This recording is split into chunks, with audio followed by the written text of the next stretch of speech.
Regardless of whether it was an inscrutable blunder or an error of judgment, cinema is no exception to the reality that actions have consequences. Tragically for many of popular culture's more celebrated characters, said consequences can often be fatal. The manner of their demise could look like poetic justice, or if they're a lovable hero, the most unfair thing to ever happen on screen. So let's take a look at some. I'm Adam, this is What Culture, and here are 10 huge mistakes which doomed movie characters.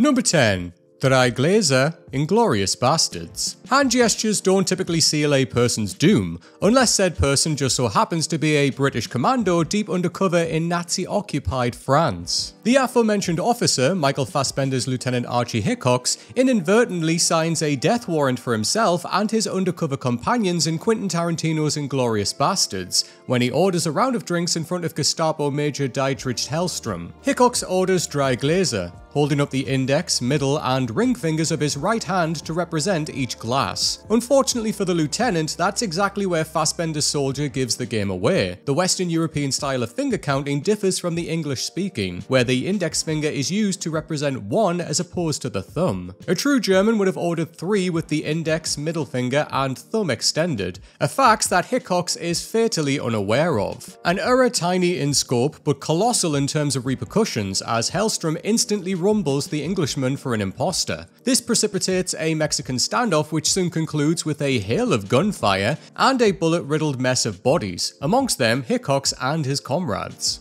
Number 9. Killing Mickey's mother, Snatch. A general rule of thumb derived from Guy Ritchie's Snatch, it's probably an ill-advised move to mildly irritate a bare-knuckle boxing champion who happens to be harder than a coffin nail, let alone burn down his mother's caravan with her still inside it. However, that's exactly what the 2001 crime comedy's central antagonist, Alan Ford's Bricktop, does, attempting to coerce Brad Pitt's Mickey O'Neill into fixing an unlicensed boxing match. Bricktop appears to believe that his terrifying underworld reputation, coupled with the threat of further violence, will deter any retribution from Mickey and his community of travelers. Seemingly taking the demise of the woman who birthed him rather lightly in the first instance, Mickey flips the script on fight night, knocking out his opponent in the very first round he was meant to take a dive in. As an apoplectic Bricktop follows to murder Pitt's pugilist, the gangster is ambushed and murdered by O'Neill's associates outside the venue. Placing the cherry atop an extremely bloody cake, Mickey is revealed to have bet the house on himself, taking advantage of Bricktop driving his odds down before carrying out his vengeance. Case in point, messing with a man's mother is almost certainly a dreadful mistake. Number 8.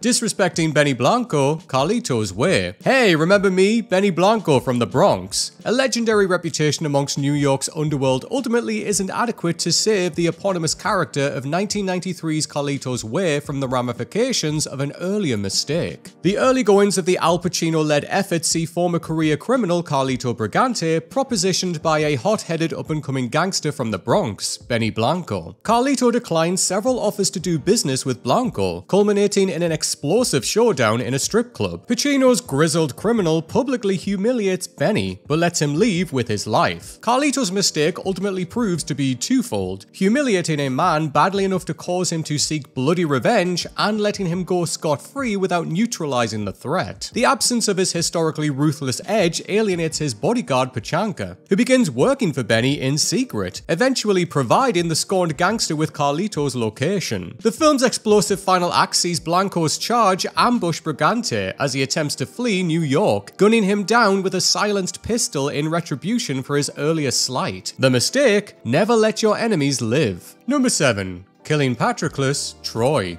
Things are going swimmingly for the Trojans around the halfway point of Wolfgang Petersen's Troy. Their Greek invaders are on the retreat, while legendary warrior Achilles has withdrawn from the invasion, following a bitter dispute with the invading king Agamemnon. Attempting to press their advantage, the Trojans attack the Greeks at dawn. Everything appears to be going according to plan until a figure wearing Achilles' distinctive armor rallies the Greeks, seemingly none other than the invincible fighter himself. However, after coming face to face with Eric Banner's Hector, the man is duly dispatched dispatched by Troy's finest soldier. Now, for anyone unfamiliar with Homer's Iliad, it likely did not seem apparent that the Trojan crown prince had just made a mistake that would seal his doom. Unfortunately for Hector, that's exactly what had just happened. The stricken soldier is revealed as Achilles' cousin Patroclus, wearing his relative's armor in an attempt to inspire a Greek fight back. Killing Achilles proves to be the nail in Hector's coffin. His enraged adversary soon returns to the fold, arriving at Troy's city walls and roaring for Hector to come out and answer for his cousin's death. The prince gives a valiant account of himself, but is still ultimately struck down before the vengeful Greek drags his body behind his chariot. Number 6. Having faith in his son, Star Wars Episode 7 The Force Awakens. Han Solo's fate in 2015's Star Wars Episode 7 The Force Awakens epitomizes why trusting one's children is usually a bad idea. Before he donned the garb of the First Order, Adam Driver's Kylo Ren was once Ben Solo, Han and Leia's son. As the Resistance attempts to destroy Starkiller Base in the film's final act, Ren is confronted by his father in an explosive sequence atop a bridge. Despite a wealth of evidence that his child is beyond redemption, he implores Ben to abandon the dark side and return to his family. Sadly, Han's unbreakable faith in his son's inherent goodness seals the fate of one of popular culture's most enduring heroes. Just as it looks like he might be about to renounce his evil ways, Kylo drives his lightsaber through his father's chest, prompting howls of dismay from Chewbacca and the audience alike. Even when confronted with the reality of his mistake, Han's faith never wavers, caressing Ben's cheek one final time before falling into an abyss. Flawed character judgment aside, the demise of Harrison Ford's charge remains one of Star Wars' saddest scenes ever. Number 5. Walking straight into a trap,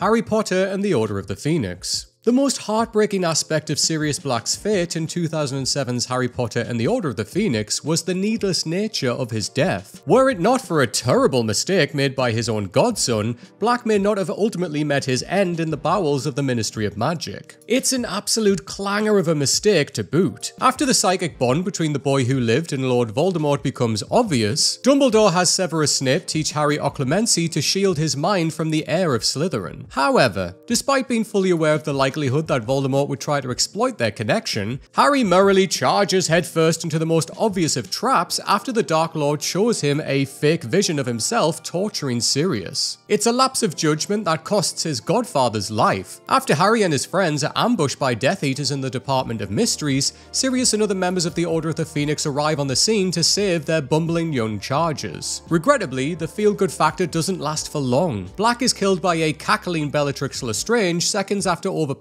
Lucius Malfoy. Number 4. Celebrating too soon, this is the end. Focusing on a fictionalized version of its cast amidst the flames of the apocalypse, 2013's This Is the End is a perfect example of why celebrating too early is nearly always a terrible idea. As the film reaches its final act, our heroes discover that they can still make it to heaven. They simply have to perform a selfless act. Accordingly, when the survivors find themselves confronted by a Danny McBride-led group of cannibals, this status quo seemingly provides James Franco with the perfect opportunity to save his immortal soul, sacrificing himself by distracting their antagonists. All is going according to plan, as Franco is engulfed by a beam of heavenly blue light, only for the 127-hour star to make a terminal blunder. Giddy with delight at his plan working successfully, the actor begins taunting and cursing McBride and his goons, flipping off his would-be killers as he rises through the air. Unfortunately for Franco, the Almighty would appear to have a problem with his profanity. The blue beam of light disappears abruptly, along with any chance of being raptured. A horrified Franco is left at the mercy of the cannibals, who gleefully set about devouring him. Number 3. Telling Norton the truth, The Shawshank Redemption. In prison, honesty is decidedly not the best policy, a status quo tragically illustrated by the fate of Tommy Williams in 1993's The Shawshank Redemption. A new prisoner doing a stretch for burglary, Tommy befriends Andy Dufresne and Red when he first arrives at Shawshank. After Andy helps the young man to pass his exam, Tommy produces a piece of news that seems too good to be true. While incarcerated in another prison, one of Williams' former cellmates claimed responsibility for the murders Andy is currently imprisoned for, a fact that that Tommy is willing to testify to. Unfortunately, Tommy's sincerity proves to be his undoing. After Andy brings his news to the prison's loathsome warden Norton, he is banged up in solitary confinement. Feigning concern,